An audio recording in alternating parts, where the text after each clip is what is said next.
الله أكبر الله أكبر الله أكبر لا إله إلا الله الله أكبر الله أكبر ولله الحمد. السلام علیکم.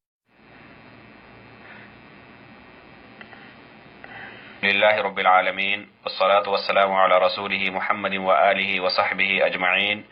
اشہد ان لا الہ الا اللہ وحدہ لا شریک لہ واشہد ان محمدا عبدہ ورسولہ. اما بعد.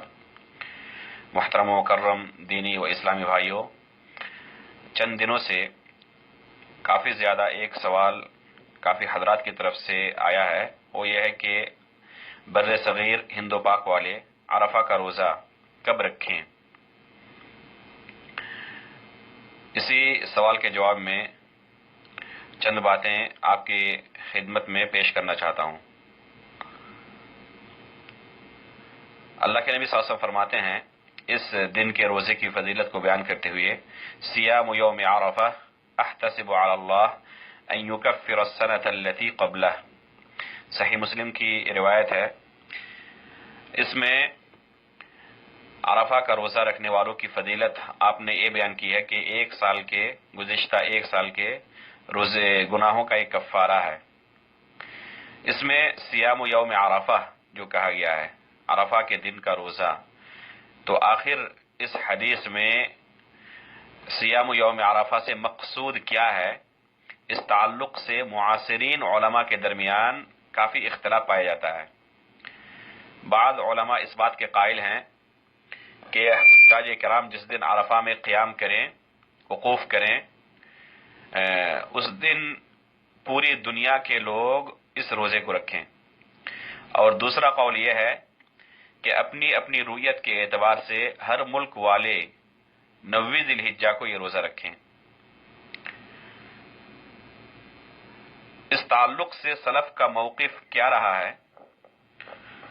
اگر آپ اسے دیکھیں گے تو 2 طرح کے اقوال آپ کو رویت ہلال کے تعلق سے، اتحاد مطلع اور اختلاف مطلع کے تعلق سے ملیں گے. بعض علماء پوری دنیا میں اتحاد مطلع کے قائل ہیں اور بعض علماء اختلاف مطلع کے. جو لوگ اتحاد یا اختلاف کی بات کرتے ہیں سلف میں سے، وہ کسی مہینے کی الگ سے تخصیص نہیں کرتے بلکہ سال کے 12 مہینے کے اندر یہ بات کرتے ہیں. یعنی ان کی بات مطلق ہوتی ہیں، کسی خاص مہینے کے تعلق سے نہیں، بلکہ وہ کہتے ہیں اتحاد ہو یا اختلاف ہو، یعنی سال کے 12 مہینوں کے اندر ہی مطلق باتیں کرتے ہیں.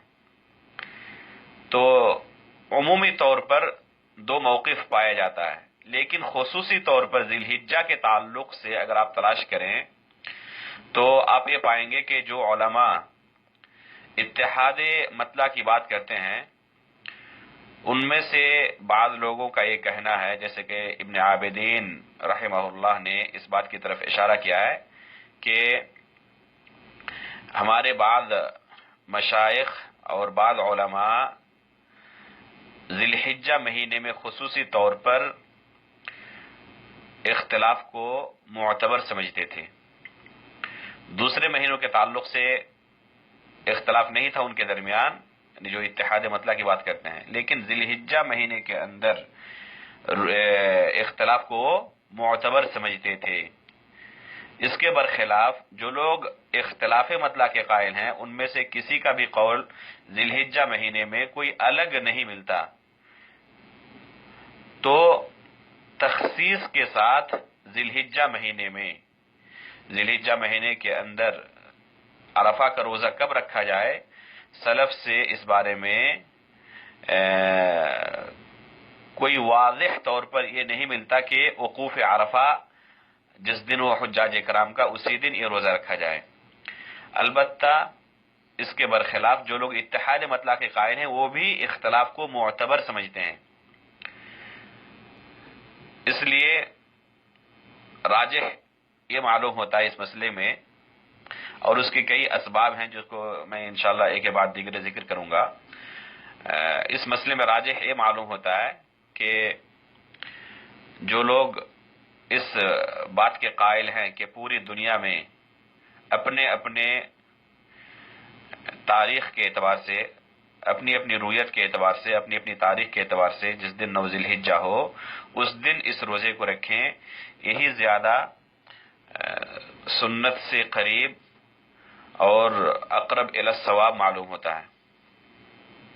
اس کے کئی اسباب ہیں، گرچہ اس مسئلے میں جیسے کہ میں نے شروع میں کہا کہ معاصرین علماء کے درمیان کافی اختلاف ہے، اور شیخ ابن باز رحمہ اللہ کا فتویٰ مشہور ہے کہ وہ وقوف عرفہ کے اعتبار کرتے ہیں۔ دار الافتاء المصریہ کا بھی یہی فتویٰ رہا ہے، اور دکتور حسام الدین عفانہ اور سلیمان بن عبداللہ الماجد حفظہم اللہ کا یہی فتویٰ رہا ہے۔ اور دوسرا موقف یہ ہے کہ 9 ذی الحجہ کو یہ روزہ رکھا جائے اپنی اپنی رویت کے اعتبار سے، جیسے کہ المجلس الاوروبی للافتاء اور مرکز الفتویٰ کا یہ فتویٰ آیا تھا، اور شیخ ابن عثیمین، شیخ عبداللہ ابن جبرین اور دکتور ہانی بن عبداللہ الجبیر، دکتور احمد الحجی الکردی اور استاد دکتور خالد بن علی المشیقیح، یہ تمام مشائخ ہیں جنہوں نے یہ فتویٰ دیا ہے کہ 9 ذی الحجہ کو یہ روزہ رکھا جائے اپنی اپنی رویت کے اعتبار سے۔ ابھی ایک رسالہ آیا ہے ہمارے ایک محترم ساتھی کا، دکتور عبد الرافع بن محمود عالم العمری حفظہ اللہ کا، بلوغ البغیہ فی تحدید یوم عرفہ عند اختلاف الرؤیہ۔ اس رسالے میں شیخ نے بہترین انداز میں اسے ثابت کیا ہے کہ 9 ذی الحجہ کو ہی اپنی اپنی رویت کے اعتبار سے اس روزے کو رکھا جائے، اور اس رسالے سے کافی مجھے فائدہ بھی ملا ہے، اور بہت سارے اقوال کی توثیق بھی اس شیخ کی کتاب سے مجھے کرنے میں کافی مدد ملی ہے۔ اللہ انہیں جزائے خیر دے اور اس کتاب کو نفع بخش بنائے۔ تو معاصرین علماء کے درمیان اس بارے میں اختلاف ہے کہ حدیث کے اندر جو صیام یوم عرفہ کہا گیا ہے اس سے مقصود کیا ہے، اس سے مقصود کیا ہے۔ بعض علماء کہتے ہیں وقوف عرفہ مقصود ہے، اور بعض علماء کہتے ہیں کہ یوم عرفہ سے مراد 9 ذی الحجہ ہے۔ اور میں نے کہا جیسے کہ راجح یہی معلوم ہوتا ہے کہ 9 ذی الحجہ ہی کو یہ روزہ رکھا جائے اپنی اپنی رویت کے اعتبار سے۔ اس کی پہلی وجہ یہ ہے کہ سلف نے جب اس حدیث کی شرح کی یا یوم عرفہ کے روزے کے بارے میں انہوں نے موقف اختیار کیا، اس کلمے کی شرح کرنی چاہیے کہ صیام یوم عرفہ میں جو حدیث میں یوم عرفہ کا لفظ آیا ہے اس سے مقصود کیا ہے، تو انہوں نے اپنی کتابوں میں یہی شرح کی ہے کہ اس سے مقصود 9 ذی الحجہ ہے۔ اور یہ شرعی قاعدہ ہے کہ جو نصوص شریعت کے اندر الفاظ وارد ہوں، سلف نے ان کی کیا تفسیر کی ہے اسی کا اعتبار کیا جائے گا، اسی کا اعتبار کیا جائے گا۔ اب اگر بعد میں آنے والے لوگ کوئی الگ تفسیر کرنا چاہیں تو اس کا اعتبار نہیں ہے، بلکہ ہمارے علماء السلف نے کیا اس کی تفسیر کی ہے اسی کا ہم اعتبار کریں گے۔ جب آپ دیکھیں گے کہ علماء نے کیا اس کی شرح کی ہے تو بہت ساری کتابوں کے اندر آپ کو یہ تفسیر ملے گی کہ انہوں نے یوم عرفہ سے مقصود الیوم التاسع من ذی الحجہ سمجھا ہے، جیسے کہ ابن قدامہ رحمۃ اللہ علیہ نے المغنی میں فرمایا ہے فَأَمَّا يَوْمُ عَرَفَةٍ فَهُوَ الْيَوْمُ التَّاسِعُ مِنْ ذِي الْحِجَّةِ۔ شمس الدین الزرکشی الحنبلی رحمہ اللہ فرماتے ہیں وَيَوْمُ عَرَفَةٍ هُوَ الْيَوْمُ التَّاسِعُ مِنْ ذِي الْحِجَّةِ بلا ریب، جیسے کہ شرح الزرکشی کے اندر ہے۔ اور علامہ کرمانی اور علامہ عینی ان دونوں کی کتاب ہے صحیح بخاری کی شرح پر، الکواکب الدراری کرمانی کی ہے اور عمدۃ القاری علامہ عینی رحمۃ اللہ علیہ کی۔ ان دونوں نے کہا ہے کہ یہ اسم للزمان ہے، یہ عالم ہے یوم عرفہ زمانے کے لیے، اسم للزمان، وہو اليوم التاسع من ذی الحجہ، یہ دونوں کا کہنا ہے۔ اسی طرح خطیب شربینی رحمہ اللہ نے فرمایا وصوم یوم عرفہ وهو تاسع ذی الحجہ لغیر الحاج، جیسے کہ مغنی المحتاج کے اندر ہے، اور نہایت المحتاج کے اندر علامہ رملی فرماتے ہیں وصوم یوم عرفہ وهو تاسع ذی الحجہ لغیر الحاج. اور شرح مختصر خلیل کے اندر علامہ خرشی المالکی فرماتے ہیں وَلَمْ يُرِدْ بِعَرَفَةٍ مَوْضِعَ الْوُقُوفِ بَلْ أَرَادَ بِهِ زَمَنَهُ وَهُوَ الْيَوْمُ التَّاسِعُ مِنْ ذِي الْحِجَّةِ. فرماتے ہیں کہ لفظ عرفہ سے موضع الوقوف مقصود نہیں ہے، بلکہ آپ کا مقصود اس سے زمانہ ہے اور وہ ذی الحجہ کی 90 تاریخ ہے. تو یہ شرحیں ہیں ہمارے علماء السلف کی، انہوں نے اس لفظ سے 90 ذی الحجہ سمجھا ہے، وقوف نہیں سمجھا ہے.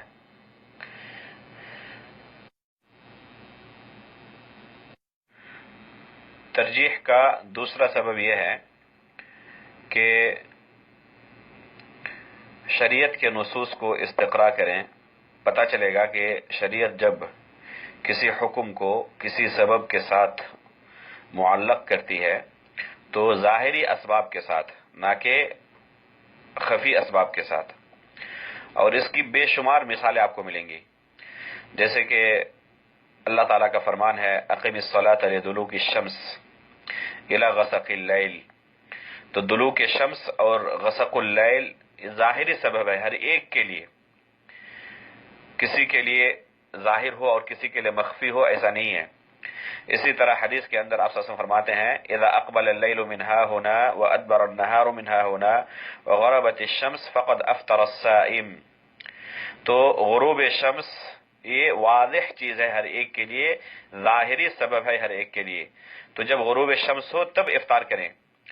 یہاں تک کہ حدیث میں آیا ہے فَإِنْ غُمَّ عَلَيْكُمْ فَأَكْمِلُوا الْعِدَّةَ 30 لا تصوموا حتى تروا الهلال ولا تفطروا حتى تروه فإن غم عليكم فأكملوا العدة 30.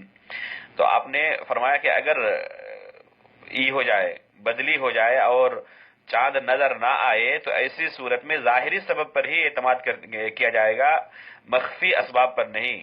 اور اس کو مہینے کو 30 پورا کیا جائے گا، اس کے بعد ہی نیا مہینہ شروع ہوگا.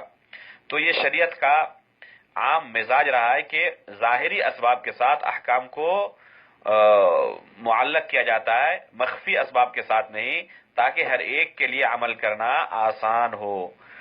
اور اس حدیث سے بھی یہی معنی ظاہر ہوتا ہے. جب آپ صلی اللہ علیہ وسلم فرمایا صیام یوم عرفہ تو لوگوں نے بھی یہی سمجھا، صحابہ اکرام نے اور تابعین اعظام نے اور بعد میں آنے والے علماء نے یہی سمجھا، ہر دور کے ہر جگہ کے علماء نے، کہ اس سے مقصود 90 ذی الحجہ ہے. اسی وجہ سے کسی بھی روایت کے اندر اس کا ادنا سا بھی یا تاریخ کی کتابوں کے اندر ادنا سا اشارہ نہیں ملتا کہ وہ لوگ کوشش کرتے تھے، دور دراز کے علاقے کے لوگ، کہ حجاج کرام عرفہ میں کس دن وقوف کرتے ہیں. اس کو پتہ کرنے کے بارے میں ذرہ برابر وہ کوشش نہیں کرتے تھے. یا ذی الحجہ کا چاند نظر آیا نہیں آیا مکے کے اندر، اس کی وہ کوشش ذرہ برابر نہیں کرتے تھے، کیونکہ ان کے نزدیک یہ معہود تھا کہ اس سے مقصود 90 ذی الحجہ اپنی رویت کے اعتبار سے ہے، مکے والوں کی رویت کے اعتبار سے نہیں، اپنی رویت کے اعتبار سے. اسی لیے انہوں نے اس ظاہری سبب پر اعتماد کرتے ہوئے ہی روزہ رکھا ہے. اور اس کی تاریخ کی کتابوں کے اندر کئی مثالیں آپ کو مل جائیں گی، جیسے حافظ ابن حجر کی انباء الغمر کے اندر، انباء الغمر بابناء العمر، اس کتاب کے اندر آپ کو کچھ قصے ایسے ملیں گے جن میں آپ کو پتہ چلے گا کہ وقوف عرفہ کسی دن تھا اور پھر دوسرے ملکوں کے اندر، دوسرے شہروں میں لوگوں نے عرفہ کا روزہ کسی دوسرا ہی دن رکھا تھا. تو اس طرح تاریخ کے اندر بھی اس کے آپ کو کافی شواہد مل جائیں گے کہ پرانے زمانے سے وقوف عرفہ کا لوگوں نے اعتبار نہیں کیا ہے. وقوف عرفہ کسی دن ہوا تھا اور دوسرے ملکوں کے اندر لوگ کسی دوسرے دن ہی روزہ رکھے ہوئے تھے، کیونکہ وہ ظاہری سبب پر اعتماد کرتے تھے. اور اگر کہا جائے کہ وقوف عرفہ ہی مقصود ہے صوم یوم عرفہ سے، تو یہ ظاہری سبب ہوگا صرف مکہ والوں کے لیے اور جو اس کے آس پاس کے علاقے ہیں ان علاقوں کے لیے. البتہ دور دراز کے علاقوں کے لیے ایک مخفی سبب ہوگا، خفی سبب ہوگا، اور شریعت خفی اسباب کے ساتھ احکام کو معلق نہیں کرتی. اس وجہ سے یہی راجح معلوم ہوتا ہے کہ اس سے مقصود 90 ذی الحجہ ہے، وقوف عرفہ مقصود نہیں ہے، حجاج کا وقوف مقصود نہیں ہے عرفہ کے میدان میں۔ اسی طرح شریعت کا عام ایک اصول ہے کہ صالحۃ لکل زمان و مکان، ہر زمانے اور ہر جگہ کے لیے شریعت پر عمل کرنا ممکن ہے اور صالح ہے، اور اگر اس کے تعلق سے کوئی استثناء ہوگی تو شریعت کے اندر وہ استثناء موجود ہے، اپنی طرف سے ہم کوئی استثناء نہیں کر سکتے۔ اگر یہ کہا جائے کہ آج کے دور میں انٹرنیٹ کے آ جانے کی وجہ سے، میڈیا کے آ جانے کی وجہ سے دور دراز کے علاقوں میں خبر ممکن ہے، اس لیے پوری دنیا کے لوگ ایک ہی دن روزہ رکھیں، تو یہ مسلم ہے کہ تقریباً 50 سال پہلے، 60 سال پہلے یا 100 سال پہلے یہ چیزیں ممکن نہیں تھیں، اور 1400 سال سے پوری امت نے اسی طرح روزہ رکھا ہے۔ تو یہ لازمی طور پر کہا جائے گا کہ انہوں نے حقیقت میں جس دن روزہ ہونا چاہیے تھا، اللہ نے جس دن کے روزے کو مشروع قرار دیا تھا، اس دن انہوں نے روزہ نہیں رکھا ہے۔ پوری امت غلط عمل کر رہی تھی، آج ہی اس پر صحیح عمل ہو سکتا ہے، اور اب تک جو عمل ہوا ہے وہ غلط عمل ہوا ہے، اور ایسا شریعت کے مزاج کے بالکل مخالف ہے۔ اسی طرح وہ علاقے جہاں پر مکہ مکرمہ سے ایک دن پہلے چاند دیکھا جاتا ہے، ان کے لیے کیا کہا جائے گا؟ ان کے یہاں تو اس دن عید ہوگا، ان کے یہاں وہ لوگ عید الاضحیٰ منائیں گے، عید کی وجہ سے وہ لوگ اس دن روزہ بالاجماع نہیں رکھ سکتے، اجماع ہے کہ عید کے دن روزہ رکھنا حرام ہے۔ تو بہت سارے ایسے علاقے جہاں پر چاند پہلے نظر آتا ہے اور عید پہلے ہوتی ہے، سعودیہ سے ایک دن پہلے، مکہ مکرمہ سے ایک دن پہلے، تو وہ اس روزے سے محروم رہ جائیں گے، اور یہ اللہ تعالیٰ کی جو سنت ہے اس کا چاند کے نکلنے اور ڈوبنے کا، تو آج نہیں ہے، بلکہ جس وقت اللہ کے نبی پر وحی نازل ہو رہی تھی اسی وقت سے یہ نظام دنیا کا اللہ رب العزت نے بنا رکھا ہے۔ تو اگر ایسی ہی بات ہوتی تو ضرور ان کے تعلق سے کوئی توجیہ آتی کہ وہ لوگ جو مکہ مکرمہ سے ایک دن پہلے چاند دیکھتے ہیں وہ اس روزے کو رکھیں یا نہ رکھیں۔ اور آپ پائیں گے کہ بہت سارے ایسے علاقے ہیں جہاں پر حقیقت میں مکہ مکرمہ سے ایک دن پہلے چاند نظر آتا ہے، اور وہ لوگ باضابطہ روزہ اور عید اپنی رویت کے حساب سے کرتے ہیں، اور سعودی عرب کی حکومت دوسرے ملک کی رویت کا اعتبار نہیں کرتی اور یہ اعلان نہیں کرتی، بلکہ اپنی رویت پر ہی اعتماد کرتے ہوئے یہ اعلان کرتی ہے۔ اس وجہ سے وہ لوگ محروم رہ جائیں گے۔ کافی زیادہ میں نے پہلے ہی سنا تھا کہ نائجیریا کے بعض علاقوں میں، یا نائجیریا میں اور اس کے بغل میں ایک اور ملک ہے نائجر، ان دونوں ملکوں میں سعودیہ سے ایک دن پہلے چاند نظر آتا ہے اور وہ لوگ روزہ بھی رکھتے ہیں، عید بھی کرتے ہیں۔ اس کی تاکید کے لیے گزشتہ کل 6 ذی الحجہ کو میں اپنے ایک نائجیری ساتھی کے پاس گیا جو کہ دراست علیہ کا طالب ہے جامعہ اسلامیہ کے اندر۔ ان سے میں نے پوچھا ان کے ملک کے بارے میں کہ ہم لوگ یہ سنتے ہیں کہ وہاں پر ایک دن پہلے ہی وہ لوگ چاند دیکھتے ہیں اور روزہ بھی رکھتے ہیں، عید بھی کرتے ہیں، تو یہ خبر کہاں تک صحیح ہے؟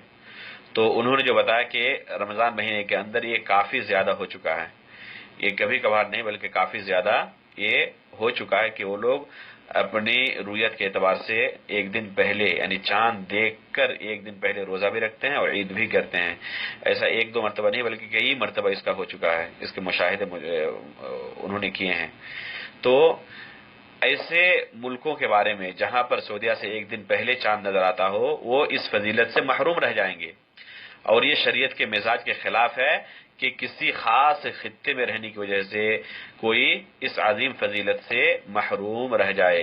اگر محروم ہی رہتے تو ضرور شریعت کی طرف سے اس بارے میں کوئی حکم ضرور موجود ہوتا، لیکن اس بارے میں کوئی بھی حکم اس بارے میں ملتا نہیں ہے۔ اس وجہ سے یہی کہا جائے گا کہ ہر ملک والے اپنی اپنی رویت کے اعتبار سے ہی اس روزے کو رکھیں، اور یہی زیادہ اقرب الی الصواب ہے۔ بلکہ جو آج انٹرنیٹ کا زمانہ ہے، میڈیا کا زمانہ ہے، آج بھی یہ ہو سکتا ہے کہ کسی ٹیکنیکل پرابلم کی وجہ سے بعض علاقے کے لوگوں کو خبر نہ ملے۔ اللہ رب العالمین ہماری آسانی کے لیے ان وسائل کو اللہ تعالیٰ نے مسخر کیا ہے، اور عین ممکن ہے کہ مستقبل میں بھی یہ چیزیں ختم ہو جائیں۔ ابھی کچھ ہی دنوں پہلے بہار، بنگال، آسام، اڑیسہ اور یو پی کے بعض علاقوں میں سیلاب آیا ہوا تھا اور لوگ کافی پریشان تھے۔ کئی دنوں تک بعض علاقوں میں بجلی اور انٹرنیٹ، یہ تمام خدمات کئی دنوں تک وہاں پر منقطع رہے اور ان خدمات سے لوگ محروم رہے۔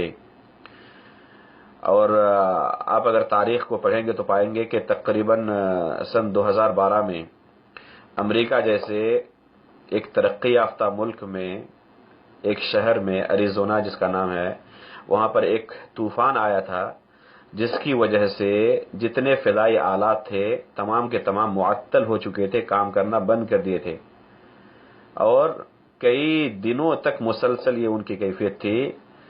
تو امریکہ جیسا ایک ترقی یافتہ ملک، وہاں پر اگر اس طرح جدید ٹیکنالوجی کا حال ہو سکتا ہے تو دوسرے ملکوں میں، خصوصاً ہمارے ملکوں میں کیوں نہیں ہو سکتا؟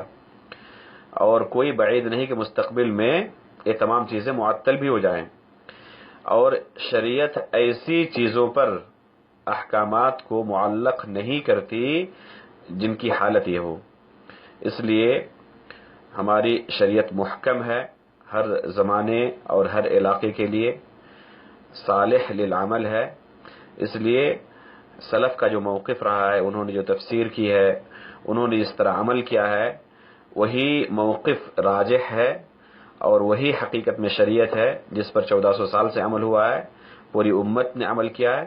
اس لیے اسی پر آج بھی عمل ہونا چاہیے، اور وہی موقف اقرب الی الصواب ہونے کی وجہ سے اسے ہی اختیار کرنا چاہیے، گرچہ کہ معاصرین میں اختلاف ہے، لیکن جیسے کہ میں نے شروع میں کہا اور جیسے کہ دکتور عبدالرافع نے اپنی کتاب بلوغ البغیہ کے اندر اس کو ثابت کیا ہے کہ ابھی جو علماء کہتے ہیں کہ پوری دنیا میں وقوف عرفہ کے دن، وقوف عرفہ حجاج جس دن وقوف کرتے ہیں اس دن روزہ رکھا جائے، یہ قول حادث ہے، یہ قول حادث ہے۔